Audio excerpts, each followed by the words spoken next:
Good day. Just to say, because the interactive dialogue was started by Mr. Rajagopal half an hour earlier, so he's coming with a small delay of 5 to 10 minutes here to the room.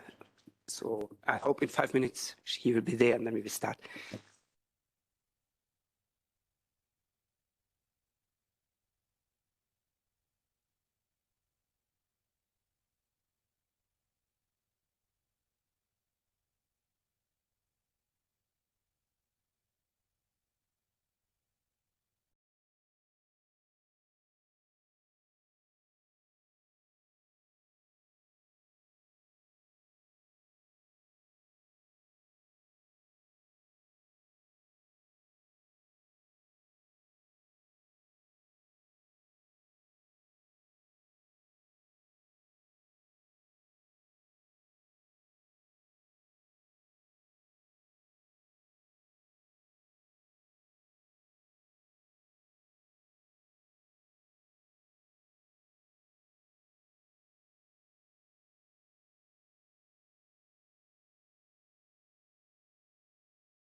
Hello, good afternoon to everybody, Honorable Special Rapporteur, Chair, panelists, distinguished guests. I have the pleasure to welcome you to this event. Let me also offer my warmest thanks to the Office of the High Commissioner and all those involved in organizing the discussion. The affordability of housing is a human rights question present everywhere in the world. Housing unaffordability can further marginalize individuals. Persons in vulnerable situations, such as persons with disabilities and older persons, are amongst those particularly affected, including in my own country. In order to tackle human rights concerns such as homelessness, we must ensure that meaningful participation of rights-based and rights holders and understand the complexity of housing affordability, including its effects on gender equality. Civil society actors, such as many of our panelists here today, play a critical and crucial role. We must support civil society and their participation at local and international fora.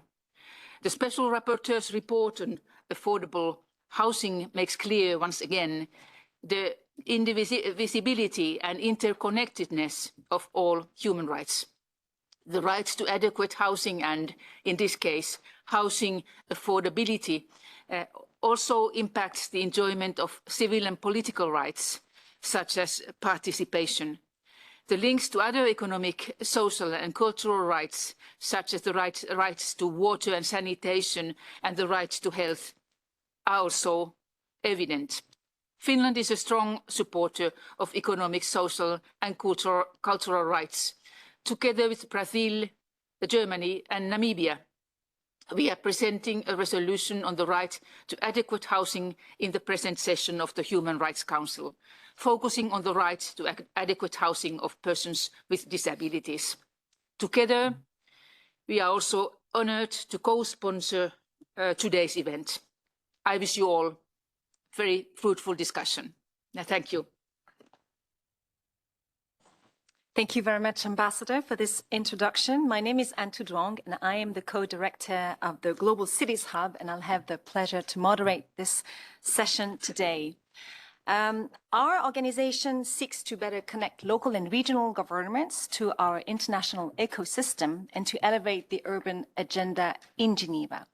And this includes encouraging the Human Rights Council to pay more attention to the subnational level in its work, and given that it deals with a lot of issues that are relevant to local and regional governments. And of course, housing is one of them. In today's urbanized world, the majority of the population lives in cities. And while, we do acknowledge a wide variety of national context, usually local and regional governments carry a lot of critical responsibilities when it comes to realizing the right to housing. This usually includes public services provision, infrastructure development, land use, planning, zoning, development, the administration of housing and social programs, and so on. The former Special Rapporteur, Leilani Farah, had basically presented a report to the Human Rights Council back in 2014, and I would like to encourage those interested to have a look at this very interesting report. So today we'll look at two crucial aspects of the right to housing, that is, how to ensure housing affordability and to end homelessness. Two complex issues that involve many stakeholders, have many ramifications with other human rights, and which can be addressed through a wide array of policies. And so before we start the discussion, very quick housekeeping matters. It is a hybrid public meeting. It is being recorded. The event is even less than 1 hour and therefore very short. So I'll ask all panelists to be very brief. Sorry about this. And we do welcome questions from the online audience in the chat, but priority will be given to those in the room here with us in Geneva. And so the event is in English only, no interpretation. So let me start with our very distinguished panel. And I'll start with you, Mr. Balakrishnan Rajagopal.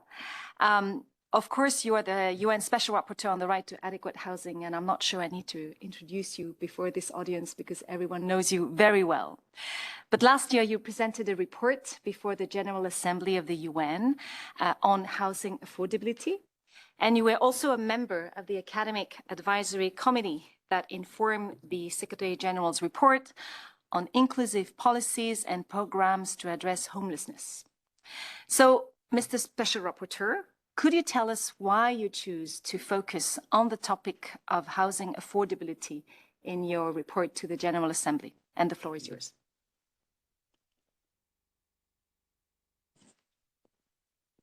Thank you, Madam Chair.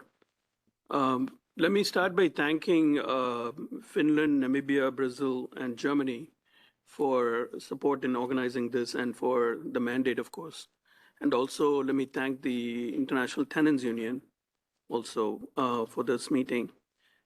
So to answer your question straight away, affordability, of course, has long been recognized as one of the key elements of the right to adequate housing. It's one of the seven key elements of the right to adequate housing as defined by the Committee on Economic, Social, and Cultural Rights. But in my research, I found that, in fact, although it's recognized on paper, in fact, there has not been really much exploration of what that means. Even the comments by the committee under General Comment number 4 are not as detailed as one would wish it to be, particularly reflecting what we are going through in 2023. That was written a long time ago. The world has changed a lot since then. So it may well be that, again, the issue of affordability needed to be unpacked a little bit. There had never been a report on affordability by the housing mandate before on its own terms. But the real reason why I wanted to do a report on affordability is because too many countries are going through an affordable housing crisis. Too many people are unable to afford rents. Too many people are unable to keep their homes if they actually are able to buy or rent. They get evicted far too often.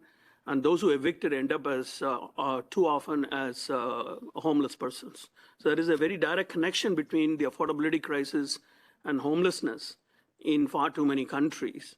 And it's no longer a global north or global south problem, it's a global problem. It affects all countries. But it affects them in different ways, the manifestations are different. So in developing countries, for example, there are those who have lived for a long time in inadequate housing for quite a bit of time. But they're not exempted from the cost of rising living standards either. Because when we say adequate housing, as has been pointed out, we don't mean just the rent.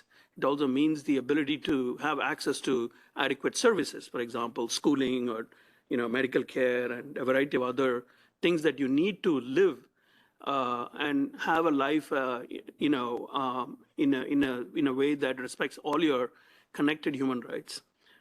So that's mainly the reason why I decided to do this report. But the other reason why I decided to do this report is because of rising recognition globally that affordability is a major crisis and we need to address it. You mentioned the Secretary General's report that I was happy to contribute to as part of the Academic Advisory Council. The General Assembly has also passed a resolution on homelessness. And so the question of homelessness and affordability are constantly floating up to the agenda of many countries. So they're trying to figure out how we can actually ensure that people can afford homes. And if they have homes, how can we keep them there longer, that they don't end up losing their homes and end up particularly on the streets.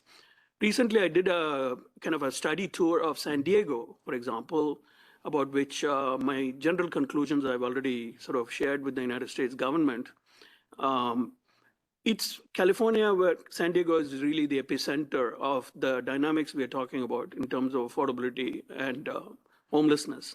There is a very large percentage of population that is not able to afford any housing. They are rent stressed. They're contributing 50, 60%, if not more, of their wages towards just rent. And far too many people end up as those who have no homes on the streets, and they're being treated using emergency powers by the city of San Diego, for example. So it's clear that many countries, many cities are going through this enormous crisis. when I looked at it more, I also realized that although affordability has long been recognized as one of the key elements, one of the 7 key elements in the definition of the right to adequate housing, in fact, there is hardly any legal guidelines, for example, in national jurisprudence. There is a real paucity of court decisions, for example, that unpack what affordability might mean in particular country context, with a few exceptions. There are really no legal definitions of affordability that are, shall we say, consistent or universal in a sense. They are extremely particularized. Homelessness, of course, has its own problem of both lack of a universal definition as well as the inability to come up with data collection that actually reflects the real magnitude of homelessness. To just compare, for example, countries in the global north, you have European countries, many of whom are trying to follow the ethos light definition, which is a very different definition from what is followed in many homelessness counts, for example, in the United States. I was able to participate in a point in time count when I was in San Diego, where you literally walk the streets and you kind of count people. It's a mandated survey. Their approach to how to count somebody as homeless is very different from, say, the ethos light definition that is pursued in Europe. Let's not even get into all the different definitions that are used in developing countries that I'm sure fellow panelists will expand a little bit more as well. In terms of what to do, I don't think I want to get into it in detail because we are trying to be sharp and just pointing out what the issues are, but just I would encourage you to look at the report. It's a complex issue, affordability, because it's a result partly of structural problems that we've inherited over 2 decades or more. For example, a kind of a blind belief that market will take care of housing, deregulation and financialization of all assets, including housing, the reduction of social housing or investment in public housing, the inability to gather or accumulate enough land for ensuring affordable housing. Land contributes, in my estimate, between 30 to 70% of all housing costs, actually mostly in the upwards of 50 to 70%. The actual material cost is probably about 30, 40%. And we are really talking about a reality, which is that if you don't have a control over housing costs, over the land cost, you won't be able to ensure affordable housing. In fact, I couldn't find a single country or a city where they're able to house a large number of people who need housing without having control over land. Strong counterexamples. Hey, think of a city-state like Singapore, or think of Vienna. They actually are completely different from, say, San Diego. More than 80% in San Diego is zoned for single-family use. It's in the private market. More than 80% in Singapore is actually not in the private market. They're subjected to the so-called long-term leases, which are technically in the hands of the government. They are not part of the speculative market. I'm talking about the land, not the housing or apartment, but the underlying asset, land as such. So we need to think very carefully about how land and housing fit together. I feel like in the affordability debate, there has not been enough attention given to land. It's only one issue that I want to highlight, but let me just stop there and happy to talk more. Thank you so much for that, Special Rapporteur. And it's really a teaser about your very interesting report that details a lot of basically the issue, the structural problems you've been mentioning, but also solutions that are used in different contexts. So thanks a lot for that. And really would encourage the audience to have a look at the report, which provides a few concrete examples that probably can be replicated in your own countries. Let me now turn to Mr. Dan Nikander. Dan, you are the Secretary General of the International Union of Tenants, representing 74 tenant unions in 51 countries, so a rather big organization that was founded almost 100 years ago. According to your organization, affordable and sound housing is a fundamental pillar in all democratic societies. The lack thereof and homelessness are major ingredients in social exclusion. So, Mr. Nikander, tell us how to ensure that housing remains or becomes actually affordable for all. You have the floor. Thank you very much. I want to, I want to thank you for the opportunity to talk to you about housing affordability at this event.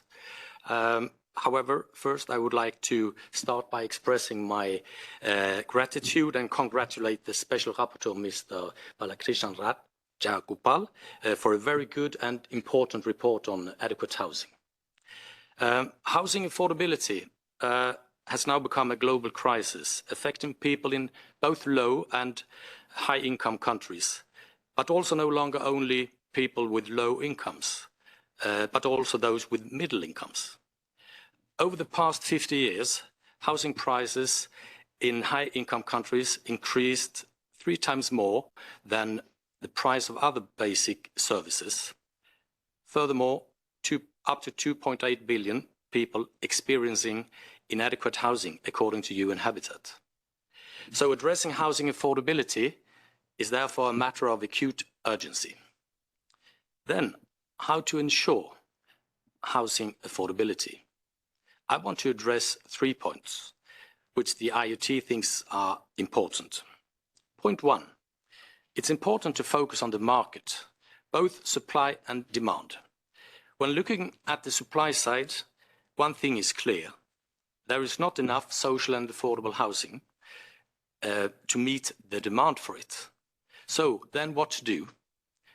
The simple and clear answer is build more. But the problem is that many cities and municipalities have sold their social and affordable housing due to budget problems. We see it in many countries. Therefore, we would like to see a new focus on building social and affordable housing, and we also want to stop to the sale of the social and affordable housing stock. However, just building new homes won't fix the problem. We also have to focus on the demand. Consequently, effective policies are needed to balance the demand side, such as laws on rent transparency, better protection against evictions, and concrete rent control. Point 2, there's a need for social responsibility. We have to keep in mind that the housing market is a profitable market. It's not driven by providing people shelter or giving the people security of tenure. Instead, it means that those with the most money will get housing, and those who do not have enough money are left behind, and they are forced out of their homes, especially seen in the cities nowadays. Therefore, we need a shift in these perspectives. To ensure housing affordability, we need to balance a profit-driven market. We need to make our cities open and accessible to everyone. This means that stakeholders involved in the housing market need to start working socially responsibly. Making this happen is not an easy task to solve. However, in collaboration with other organizations, the IoT has created a comprehensive roadmap on how to make the housing market more socially responsible. It's called Responsible Housing Roadmap for CSR Development in Public, Cooperative and Social Housing in Europe. In this context, I have to say that the tenants and the tenants' organizations are pointed out as very important stakeholders. Tenants' involvement is crucial to obtain social responsibility in the housing market. Point 3. The right to housing must be guaranteed. Everyone should have the basic right to housing. This is still, I would say, an ongoing struggle. In fact, the right to housing is only rarely enforceable in court. And even if it is enforceable, that doesn't automatically mean that everyone is housed. We have, for example, seen the problems in France, where citizens have been granted the right to housing, but where they don't have enough housing available to enforce this right. However, only by ensuring the right to housing, we can prevent people from ending up on the streets following evictions. So to ensure housing affordability, it's not enough to introduce one policy or law. To conclude, I would like to say ensuring housing affordability requires a comprehensive approach. And the 3 points I have addressed are, first, it's important to focus on the market, both supply and demand. Number 2, need for social responsibility. And number 3, the right to housing must be guaranteed. Thank you for your attention. And thank you for the clarity of your comments. I think we've all taken note and will, strive to have a look at the roadmap that you basically produce. So thank you so much for that. Let me now turn to our next speaker who is online, and I would like to see if we see Rodrigo Faria Iacovini online. I'm looking at people dealing with the WebEx, just to confirm to me that the speaker is online. Otherwise, yeah? All right. All right. Rodrigo, I don't see you, but I hope you hear me. So you're the executive director of the Polis Institute, a Brazilian NGO devoted to the right to housing and the right to the city. As a lawyer and urban planner by background, you previously worked with the former Special Rapporteur on Housing, Raquel Rolnik. And so, Mr. Iacovini, my question to you is, from your experience in Brazil, what can or what should national and local governments do to ensure housing affordability? It would be quite useful for you in your presentation to refer to concrete examples where land use policies have been changed, adapted to ensure that land in cities is available to offer affordable housing. You have the floor, Rodrigo. Well, first of all, thank you very much for the opportunity to be here. I hope that you are hearing me well. And I would like to highlight also the importance of the issue of affordability and the importance of that being included in a report devoted to that. So congratulations to the Mr. Special Rapporteur. The issue of affordability is central in Brazil. For instance, our housing deficit includes 5.9 million households, almost 6 million households, which means almost 24 million people in Brazil are included as part of our housing shortage. And among these 6 million, 3 million of them pay more than 30% of their income on rent. So affordability is a huge issue. 3 million of the households pay more than 30% of their income. And this indicator, as the report shows, points out, it should be corrected as well, because it's not the most accurate mean to address and to monitor affordability. But that's important also to say that beyond being 50% of the housing shortage, of our housing deficit, it's important to highlight that these people that are paying a lot in rent, most of them, they are Black households. So there is also a racial component to this issue. So when we talk about affordability, we also have to be aware of other components as well. And it's important also to note why it's affordability an important issue in Brazil. It's important also to highlight that only in São Paulo, we have more than 50,000 people as homeless people in São Paulo, in just one city. And on the other hand, we have 500,000 vacant housing units. So a report once asked me how these numbers work. We have a dysfunctional market, housing market, and we have the faith, our governments have the faith that the market is going to solve the affordability and the housing crisis. And as the rapporteur pointed out, it's not going to do that. So how do we change this? There are some initiatives in Brazil that are important to address this issue. We have constitutional and legal instruments in order to tackle this issue. For instance, our constitution states that our properties in Brazil, they are only protected by the constitution if they fulfill their social function of property. So we have zoning and tax instruments that when they are combined, they can lead it up to more affordable housing. For instance, if you combine zoning with instruments that enforce the fulfillment of the social function of property, you can now, and the market will probably, promote and develop more affordable housing. We have special zones of social interest. That's a kind of zoning that marks lands, and this within the zoning, we should only provide affordable housing for low-income population. We have also another instrument that it's difficult to translate it, but it means that if you want to build more on a socially developed space, you have to pay for it. So when you want to build, you have the right to build up to 5 floors, for instance. If you want to build 7, you have to pay extra for that. And that money goes to a public fund that should fund social housing. And in this fund, for instance, in São Paulo, we have more than 500 million US dollars, for instance.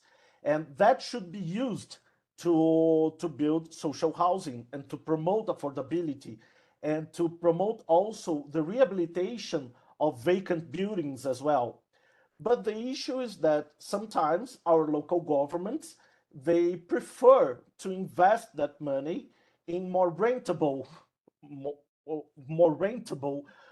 initiatives, such as funding retrofit for upper classes. So this is a political decision. That's why we have some instruments that combine, we could do more. For instance, our master plan in São Paulo also says that huge developments, they should include part of social housing within them. So we have many instruments, but they are not politically used because some of our local governments, they think it's not going to address economic issues. So when you look at housing as a commodity, it could make sense, but when you look at housing as a human right, it doesn't. And it actually leads to more than 50,000 people living on the streets in São Paulo. So that's my message for today. Thank you. Thank you, Rodrigo, for pointing out to those various tools and the necessity to have political willingness on the part of different levels of government to basically use those tools and to make sure that housing is being addressed or treated as a human right rather than a commodity. I really like this very strong message. Thanks a lot for that contribution. I'm moving now to my left-hand side with the next speaker, who's Ms. Teija Ojankanski. You, the Chief Executive Officer of the Y Foundation, Finland's largest national non-profit landlord, which rents affordable homes to more than 25,000 people, if I'm correct. So quite impressive numbers there. Your foundation is a pioneer in eliminating homelessness in Finland. And so, indeed, Finland is one of the very few countries in the world that has managed to significantly reduce homelessness in the past decades. You've done it significantly and consistently, if my understanding is correct. So can you tell us more about the work of your foundation and explain what is the Housing First program and how it's been implemented in Finland to eliminate homelessness? The floor is yours. Thank you so much. It's an honor to be here and to tell you this short story of Finland. Finland is a small country in the Northern Europe, 5.5 million people, and we have only 3,430 homeless persons, and that number includes rough sleepers, people in shelters, and people living with relatives and friends. So we have very small number of homeless persons now. We have worked hard many decades it's not easy to tackle homelessness question, but we have worked hard for many decades. And the base is the Northern Welfare Society and quite generous social benefit system and cooperation between politicians, all the NGOs, for example, we in Y Foundation and all the welfare counties and public sector, many organizations.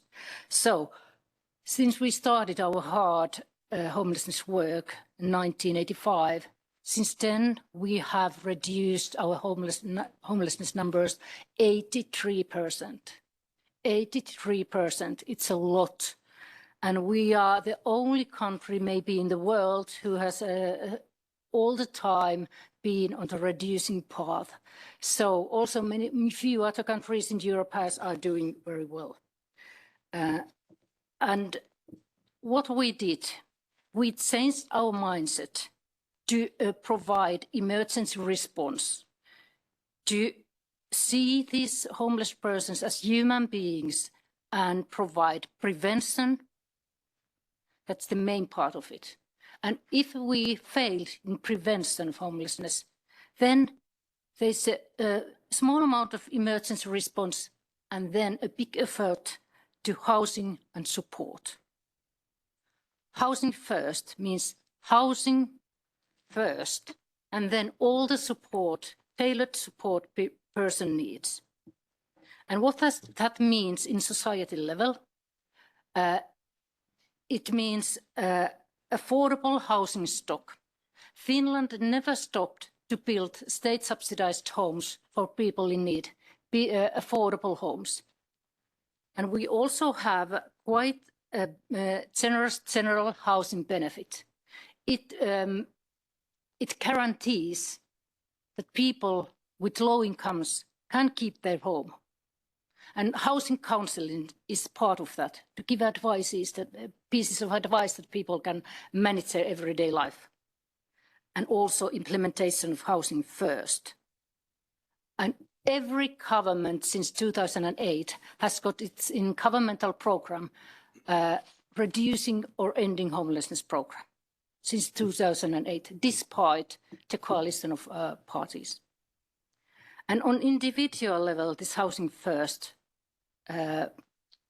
adaptation, this housing first system, to give person a home and all the tailored support. And there also has to be alternative housing solutions, because not all homeless persons are, as we in Finland say, from the same tree. They all have their own stories and all their own difficulties where they need help. And in practice, we have ended street homelessness in Finland. And you have to see to end homelessness as an investment. It's not a wasting money for losers. It's investment for everybody, for better society. And what we have got in Helsinki, when you travel to Helsinki, for example, in the capital of Finland, you can't see rough sleepers there.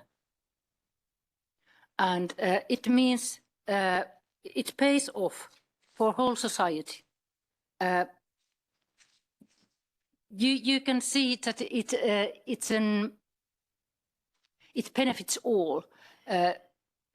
First, all the person who have experienced homelessness, and then their relatives, near friends, all the people, and then it's useful for businesses, city environment, and also, for example, the services and every kind of services that society provides. So we had a dream when we started this work that someday there's a home for all. And what the message I want to give you is that dream big, you can reach it. we are in Finland, we are almost there. We have something to do still, but I want to believe that someday there's a home for all. Thank you. Thank you, Teija, for this very impressive account about what you've managed to do in Finland. Sometimes there are good news as well inside of them and good practices, so it's good to hear about them. Really like the point you made about prevention, investment into an issue that basically benefits all and the society at the very end, so it's worth it, basically. And again, I'd like to underline that it's been part of all government's programs since many decades, whatever their orientation. So it's a good point to be made there as well. Thank you so much for that. Let me now turn to our last speaker, who's also online. I hope I don't see you, but Dr. Indu Prakash Singh. I hope you can hear us. Is he online? Yeah, he is. All right. Yes. So, Mr. Singh, you're the facilitator of City Makers Mission International. As a human rights defender, you've been at the forefront of promoting the rights of women in India, but also of persons in situations of homelessness, whom you call, I like this term, city makers, because according to you, they are the ones through whose labor and sweat any city is made. So you've even written a book on this subject, which analyzes urban development in India from the point of view of persons living in homelessness. So, Mr. Singh, you've been working in this area for decades. And of course, you've been focusing on your country in India, but mainly in your city of New Delhi. So what do you think are the main challenges currently to prevent and end homelessness in India? What measures are necessary to ensure that India's housing policies are in line with its international commitments? Mr. Singh, you have the floor. First of all, a big thanks to... Sorry. Yeah, thanks a lot for inviting me here, and big thanks to Balakrishna Rajagopalji and all of you for having me here. I was frantic to reach out to all of you because at one point until last year, we were doing very well with about 200 plus shelters for the homeless and range of shelters, you know, right from pregnant lactating mother shelters for chemically dependent people, for elderly and all that. Whole range of shelters, there are 24 shelters funded by Delhi government, that is a local government. But due to the G20, you know, which happened in India, India was the president of that, you know, the union government, the federal government that is, went about demolishing about 9 shelters of homeless people because they wanted the city to be beautiful and the shelters maybe might be an odd space out. And then they closed, this was around 15th, of February 2023. And then on 10th and 11th of March 2023. And this year around 20th January, when winter was at its peak, they closed 5 shelters for the homeless. So and by the way, we've had an order from Supreme Court, a petition in Supreme Court on the homeless matter. And we had an order from Supreme Court on 28th of March 2023 that no shelter will be closed or shut by the government. Despite that, they went about closing 5 shelters. So we are in the Supreme Court. Problem is Supreme Court is loaded with lots of cases and at times issues get deflected. The worst thing was that the local government, which is supportive of the work that we do with the homeless people, whom we call city makers, the federal government, due to its own politics, creates bottlenecks. And the worst thing was, you know, like the lieutenant governor, who's under the union government, he and the bodies of of union government, that is the Delhi Urban Authority, Delhi Urban Shelter Improvement Board, and other bodies, they, without informing the Chief Minister of Delhi, the Urban Minister of Delhi, they went about demolishing shelters and closing shelters. So while we do a lot about say 430 shelters during winter months, we have about 250 shelters coming up, highest anywhere in the world. But the real crisis today is that when the union government is there to annihilate and destroy the rights of the homeless people, what do we do? And these are shelters where the food is provided by the government, local government, medicine is provided, and children go to school as such. So if this is happening in the capital of India, you can imagine what might be going on in the other parts of the country. And we know about other places also, where there's other states of India as such. I think many of the people who are running shelters, organizations that are running shelters, are not paid in time and all. So that's a huge problem. But quickly to come to the issue of also what contributes to homelessness is that, the rampant evictions that we have in the city, not just Delhi, but the entire country. Like there is an Housing and Land Rights Network report of 2024, which says that over 500,000 people were evicted from their homes across India in 2023, and over 100,000 houses were demolished. By the way, just want to tell you that we have a federal government scheme called Pradhan Mantri Awas Yojana, that is Prime Minister's housing scheme, which says about housing for all by 2022. And the 2014 data of the union federal government had mentioned that there is a deficit of about 25 million housing in the country, of which 99.5% is for the economically weaker sections and low income sections. Today, we don't have the data in terms of how much housing they have created. In my own book, City Makers, which I've mentioned here, that by the way the government has gone about constructing housing for the poor people, it will take more than 35,211 years to reach the target of 25 million housing. So the issue really is that while at one end, 72% of the affected families have been impacted due to evictions, have received no rehabilitation. 17 million people in India are currently living under the threat of eviction. And just to also let you know, in Delhi, if you talk about 40 slum clusters were demolished in 2023, impacting 50,000 households, that is about 300,000 residents. They were demolished at 5 a.m. and 8 a.m. Mr. Singh, can I ask you to conclude soon? Sorry, I hear people outside of the room already waiting for their room. Thank you. Absolutely. I'm just saying that in terms of data, 30% of city's population is residing less than in 0.5% land, most for 2 generations. And 9,000 families awaiting rehabilitation since 2009. So I just end here that there is a gross injustice in terms of housing for the poor people. Thank you. Thank you, sir, and sorry for cutting. We've been very short on time and very much approaching the end of the event, which has been very interesting. Thank you to all of you for your comments, remarks, for pointing out at very specific issues relating to affordability, homelessness, and last but not least, evictions as well, of course.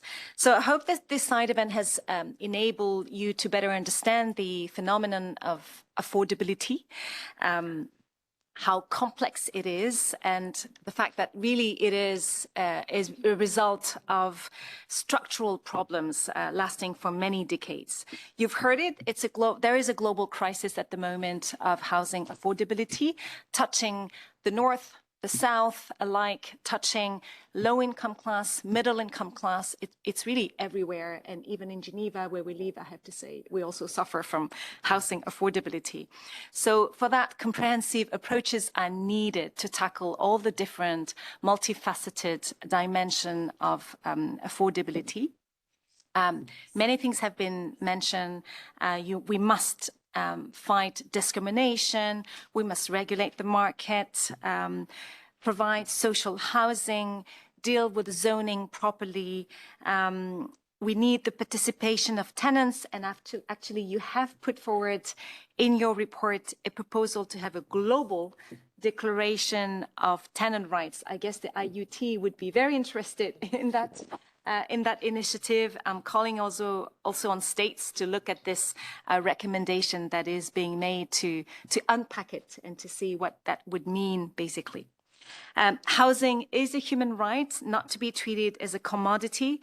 And a lot of work can be done upfront in prevention, in investment, for the benefits of the society as a whole. So I would like to thank you for this event. Sorry that we don't have time to engage, and I'm guessing there would be quite a lot of questions, but I guess we can finish the discussion outside of the room because there's another side event. And please feel free to approach all panelists with your questions and comments.